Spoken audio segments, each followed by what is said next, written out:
This is Chapter 6 for Introduction to Criminal Justice, CRJ 101. In Chapter 6, at least this video presentation is going to be a pretty short one comparatively to the other video presentations. And a couple reasons for that. Number one is the material in Chapter 6, I think, is pretty straightforward. So there's not a lot of things that really need to be re-emphasized besides the reading and the homework assignment. And reason number two is that Chapter 7, our next chapter, is going to be pretty long, pretty extensive. That video may end up actually being in 2 parts. I'm not sure yet. But in any case, Chapter 7 is going to be a lot longer than Chapter 6. So I'm giving you a little break here by having Chapter 6 being much shorter than what Chapter 7 is going to be. And then lastly, you have your midterm that will be here before you know it. Your midterm is going to be March 12th, or somewhere in that ballpark of March 12th. And there's a lot of material. It's going to be on chapters 1 through 7, and there's a lot of material there. So, I kind of want to limit where I think I can limit without affecting the quality of what you are learning. So in any case, let's get to Chapter 6. And in Chapter 6, we start looking particularly into police work itself. And we're going to focus on police work. And we'll start off by looking at some characteristics of police work. And there's 4 characteristics that one has to understand if you're going to be a police officer, if that's possibly the line of work that you want to get into. And the first characteristic that you need to have, and you need to understand and apply, is quick decision making when you are a police officer.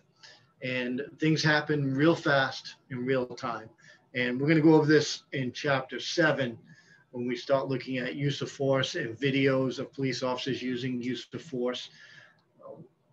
Everybody has the luxury of watching a video of police using force and playing it frame by frame, slow motion, rewinding it, playing it again. What we need to understand is that the police don't have that luxury when they are faced with the situation.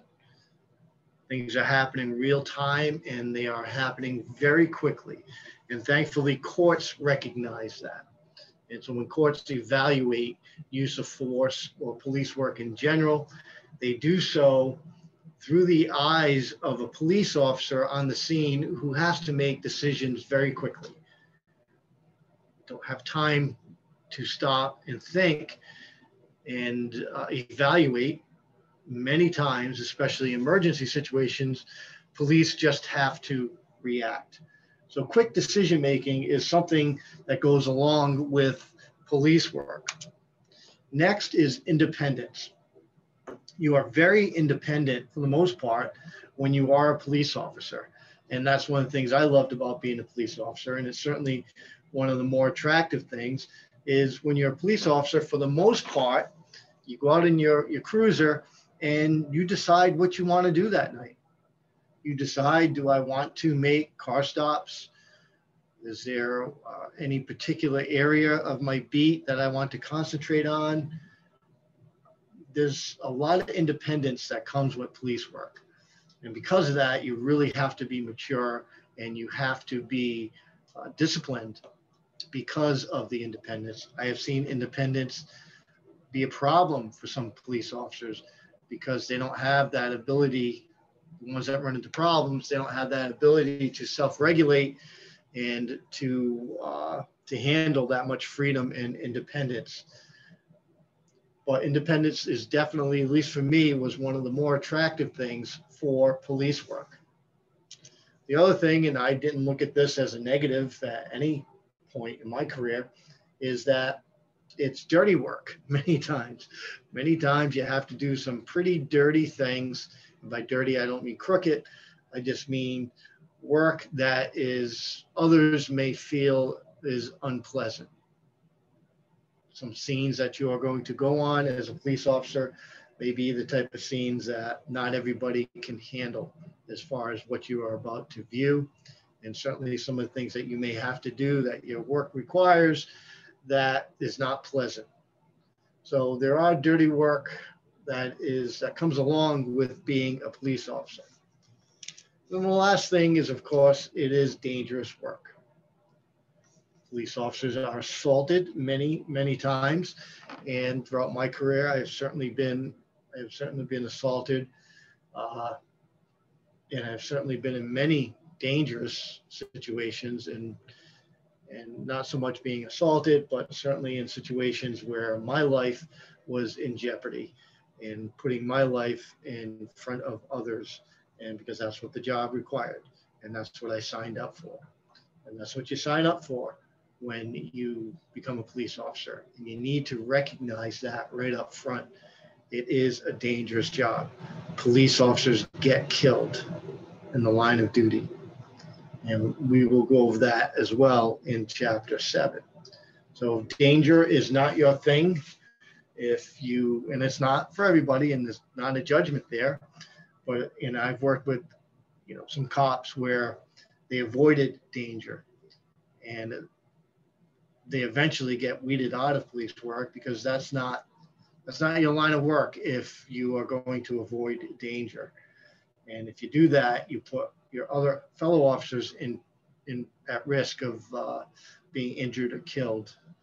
So there's a lot of personal sacrifice that you have to make when you become a police officer. And one is the ultimate, is that you put your life on the line quite often when you are a police officer.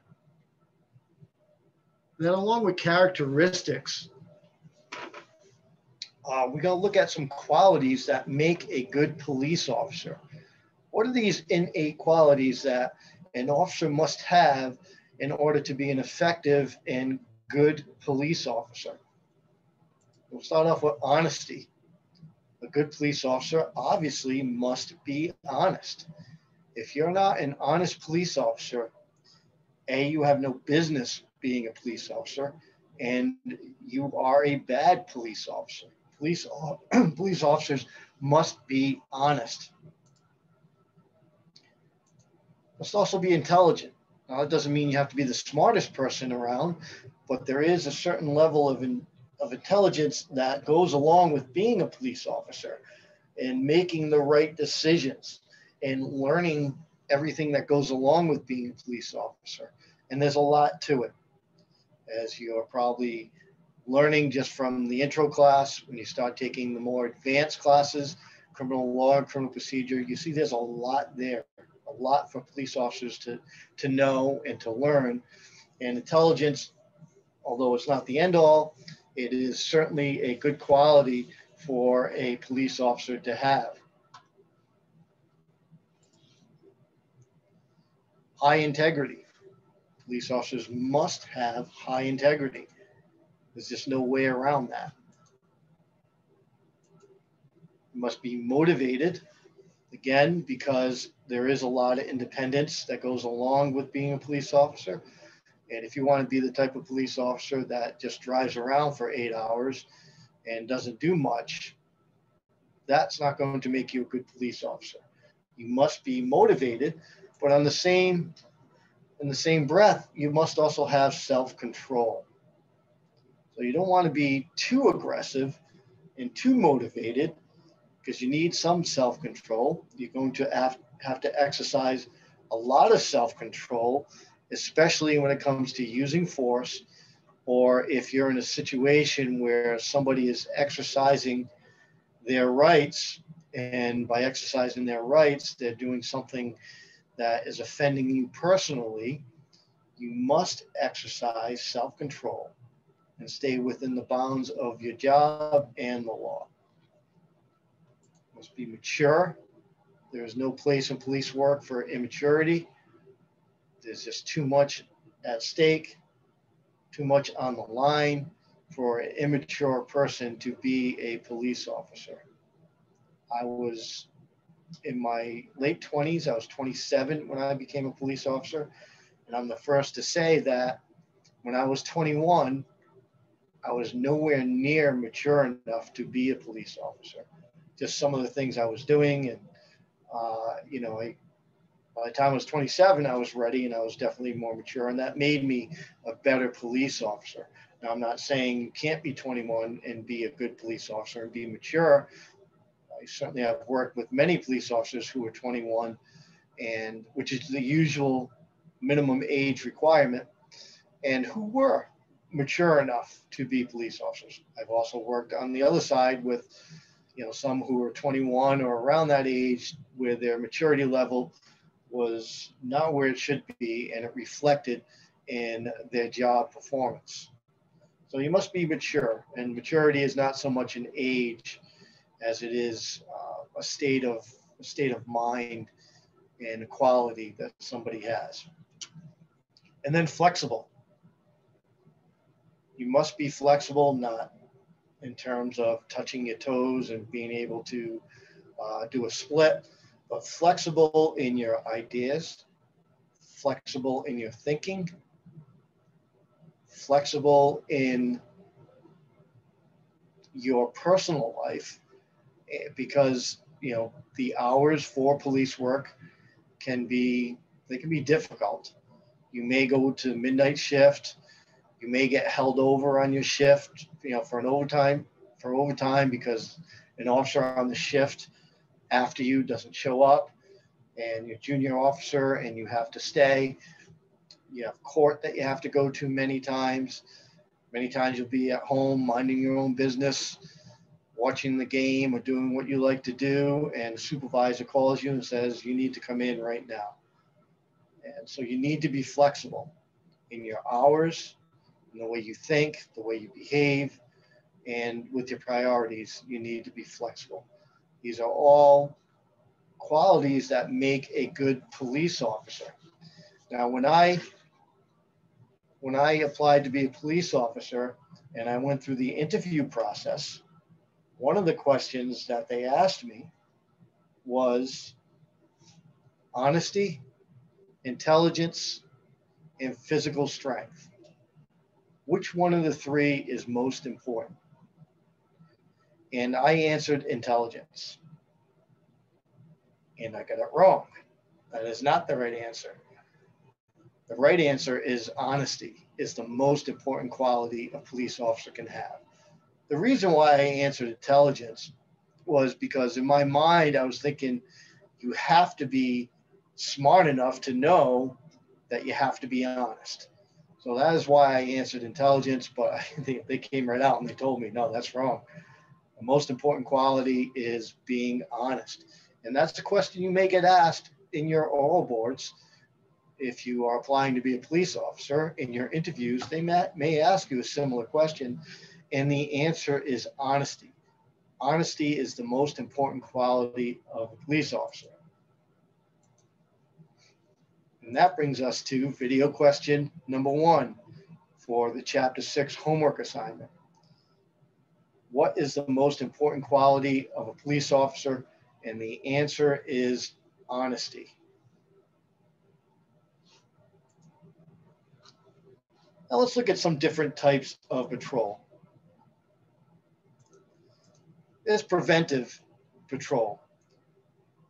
It's also known as random patrol. It's the most common patrol that we have. And that means patrol officers, with little discretion in a random manner, meaning you're just out there patrolling, you're driving around, hoping that your presence alone is going to deter crime. And there's no rhyme or reason to your patrol. It's just random. And you're out there hoping that your presence prevents crime. In 1972, there was a very famous experiment done in Kansas City. And it's called the Kansas City Preventive Patrol Experiment. And this experiment was groundbreaking because of the results and has been used many times by police departments when they want to cite, reasons for additional patrol officers or reasons for cutting back patrol officers. And what they did in Kansas City, the goal was they wanted to know what effect police presence has in deterring crime.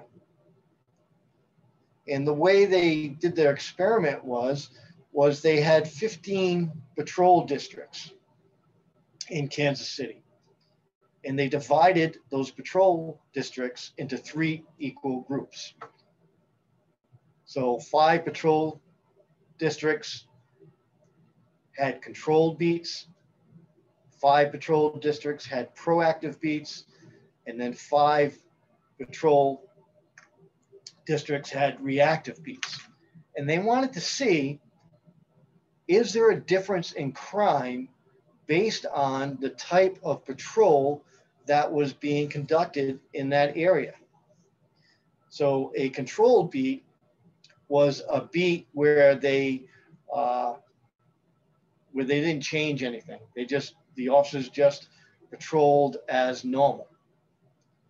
A proactive beat is a beat where they had more patrol officers in that beat area, and they were aggressive, and their presence was more. There was more of a presence of officers in those proactive beats than the control beats and the reactive beats. And the reactive beats were what they did in those areas where they kept police officers out of those beat areas and only had police officers respond to those areas when somebody called in. So they just reacted. They weren't in those beat areas patrolling. They stayed outside of those beat areas and only went there when somebody called. And after this experiment, what they found was that, surprisingly, that there was really no significant difference in the crime rates between the 3 groups. In other words, the control beat had the same crime rate, the proactive beats had the same crime rate, the reactive beats had the same crime rate. So whether police were there randomly, like the control beats, or if there was an increased presence of police officers in the proactive beats, or if there were no police officers and they were just reactive, the crime rate was about the same. And people were shocked over that.